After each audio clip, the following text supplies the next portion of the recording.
we plowed through most of the stuff you wanted. We can keep going. Whatever you'd like. I mean, to me, the fun part is just to everybody has a story. Your story clearly is about the guitars, about actual. Well, it's both together. It's playing, of course. All I did was practice for years and years, but as I practiced, I realized that, you know, I'm not going to be like Yngwie. I don't have the technique of Yngwie or George Lynch or a lot of my heroes. Nuno Betancourt, one of my heroes from Boston. I love Nuno. Yeah, we've been playing with them since he was 17 and I was 20. So I've been exposed to all these great players, and I had to often say, well, he's awesome. I'm not going to be able to do that. So it forces you to go, okay, well, what am I going to do then? Yeah. What's my thing?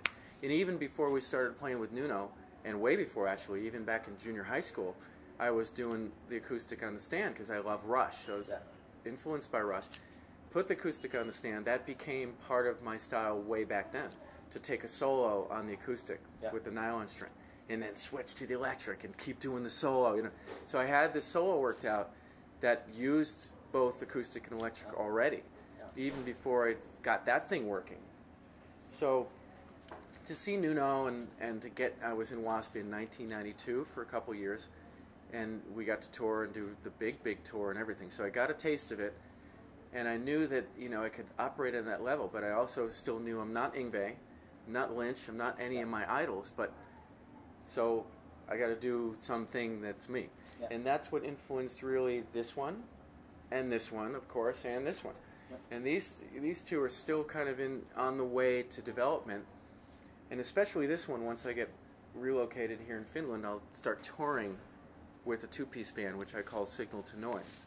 So this instrument is guitar and bass, and we've already, the time between when I was in W.A.S.P in 1992 to 94 and then 2006, all I worked on was this. I didn't even play regular guitar for, like, I taught guitar, but I wasn't in a band playing lead guitar at all. I had a two-piece band, and we were developing this thing, which means I'm playing guitar with 5 strings and playing bass with 3 strings. And we've got 50 songs. It takes a second to write a song with just a drummer, because it's just me and a drummer. Exactly. Whatever I start playing, he plays a beat, and we got a song. So it was really amazing after not getting bored with lead guitar, but after a while, what can you do? I mean, after a while, that thing was a logical kind of, okay, what more can I do? I'm going to play acoustic too. But just playing normal old guitar, which I love, that's what I do in W.A.S.P, is great, but I think to only do that for 30 years, I think I would get bored. So these have been really nice diversions to kind of work on a different instrument. This is 12-string with nylon and steel strings, which, like this one, they are amplified separately. So nylon would come out one amplifier, and steel strings come out another amplifier. And of course, it's tough to play the same thing that is easy to play in this acoustic and adopt it to that. But it's a challenge. So I got to try to develop a style on this where I can really play, and you can hear both steel and nylon, or you can turn one off or on. That's the key. So you can turn off the nylon and only hear steel strings. So they're similar in concept. Devin Townsend borrowed this one and played and recorded a song on his last record with it. And this one I'm hoping to send to Steven Wilson, because I know he's such a really cool acoustic writer. Many of his awesomest kind of acoustic musical things are written on acoustic. So I wrote him an email and told him about it, and he's like, "That sounds cool. Send me a recording of it." So I got to make a good recording, and if he likes it, I'll send it to him. Because then you get guys that can be really creative with the thing. That's what I'm trying to do too. Yeah, maybe stuff you didn't even think about. Oh, I'm sure he'll write something I would never think about. Just the way Devin picked that thing up and played this riff, and we all were just like, oh man. And then he recorded a song which came out great. It's on his Epiclouder. Do you remember the song name? Do you remember what song it was? It's called Mind W.A.S.P. The Mind W.A.S.P. Okay, So he named it after the band. And he wrote in the liner notes, my friend Doug from W.A.S.P. brought some weirdly wacky instruments to the tour bus one day, and I borrowed one of them and wrote this song on it. So he's a monster. He plays everything. You know, he plays big 7-string guitars. So he played that, and it probably felt like a toy to him, because it's just he's got fingers like that long, and so it's cool. It's somebody else. That's what I'm trying to do, is find other players to do something on these, because there aren't many. This is the only one. Yeah. I've got 3 of those. I might get 5 more of those. So they're not around. You can't buy them in a music store. And, you know, nobody's going to have the chance to play them unless I can borrow them, you know, lend them to them. Yeah. Well, now after we put this out, I'm going to send this to all my guitar friends. Good. Check this out. Check Good. this out. No, check this out. Tell them that, you know, if I'm around, they're welcome to try them out. And if somebody wants to try to record with them or something, nothing more I'd like than to have these instruments recorded. Exactly. You know, by other musicians. Yeah. Whether I can let them take them for a year or not, like Devin did, I don't know. But if they wanted to record something really cool that you can really only do because it works this certain way, yeah, then they certainly can. One thing you were talking about, you're hoping to relocate here in Finland. I know you've been hanging out in Stockholm also. Yeah. So and other musicians have also been talking that like the LA scene, the US scene is going down a little bit. Yeah, it's been gone for a long time, and we have many of our contemporary bands. A lot of my friends, guys in Stained, guys in Seven Dust, really great bands, and they've never really made the transition to get their feet on the ground here in Europe. Unfortunately, there's a diminishing number of venues you can play, and you know the people that go out to see the music are getting older, so less people go out, and so it's unfortunately shrinking. And you know, there's kids love Avenged Sevenfold, and you know, lots of good young bands are coming from the States, and they go out to see them, but there isn't the connection between the young bands and the older bands like us as there is here in Europe. There seems to be this smooth bridge. Yeah. Kids love the newer, younger bands, but they also love Motorhead, and they want to go see Iron Maiden, and they want to go see, you know, W.A.S.P or whatever, or Kiss. There seems to be a big chasm, or a big, you know, big rift between, you know, the kids love Avenged Sevenfold, but they don't really care about going to see Kiss. Yeah. They're dinosaurs. Exactly. You know? Yeah. Here we just listen. It's rock music. Like right. There's no difference really. Yeah. I think the marketing has something to do with it too. If you want to go see Kiss in America, you're going to pay so much money that kids can't afford it. So it doesn't work. The kids can't go. The way that the festival environment is here, that those big bands can be on festivals. Yeah. And kids love to go to festivals, and they save up and they can afford to go to a festival. And not only see those bands, but they see a bunch of really good younger bands too. Yeah.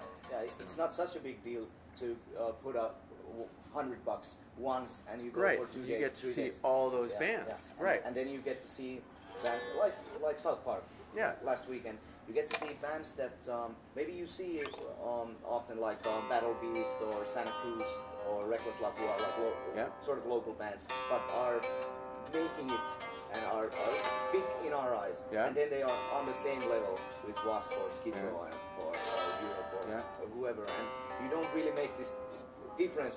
These are the big guys and these are the small.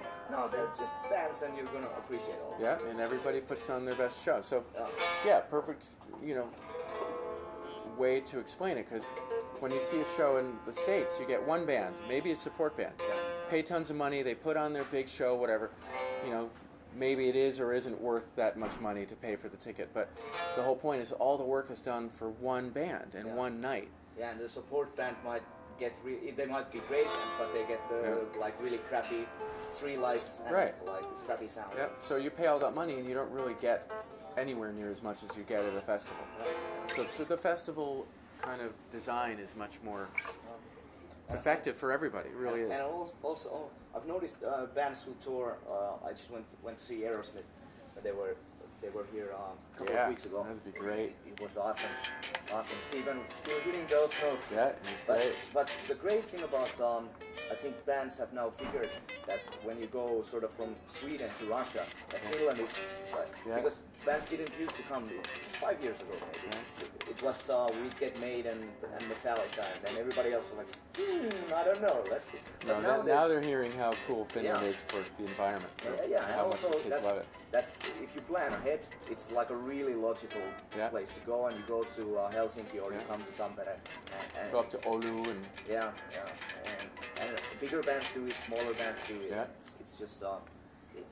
it's really opened up the market, and I think we're sort of living that kind of a boom now in Finland, that everybody, the audiences are excited. Look at all these bands that are coming. Yeah, and there's more places to go too. There's Joensuu, and there's other cities that can, Jyväskylä can have great concerts. So, and there's enough people there to go to the concerts. That's what it boils down to. Yeah. In the States, there's many cities, of course, but it boils down to how many people are going to come to the show. Yeah. And if not enough come, then the promoter doesn't do it again.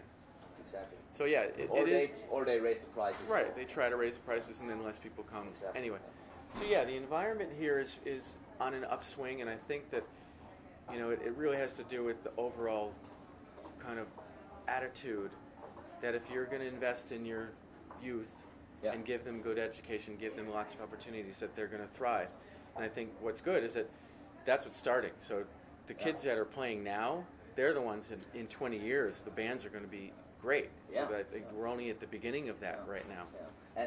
And the way we look at it, sort of from Finland, it's easy to say, should be doing more, but that's just because we are so hungry for it.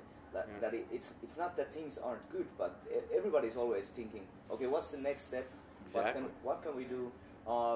Maybe sometimes we take a step back and okay, maybe we gotta go another direction. Yeah. But it's always evolving, and musicians are getting smarter on the business side also, and that helps. And they're taking charge.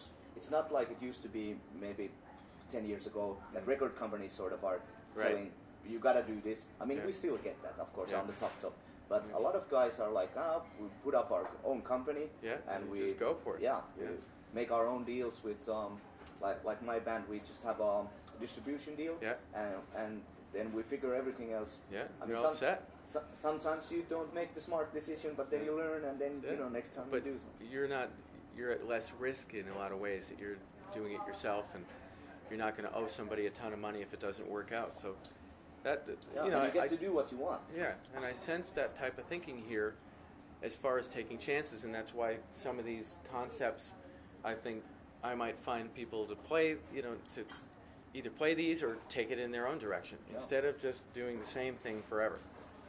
Using the same guitars and the same little pedal and the same amp and trying to, what unfortunately ends up sounding like the same music.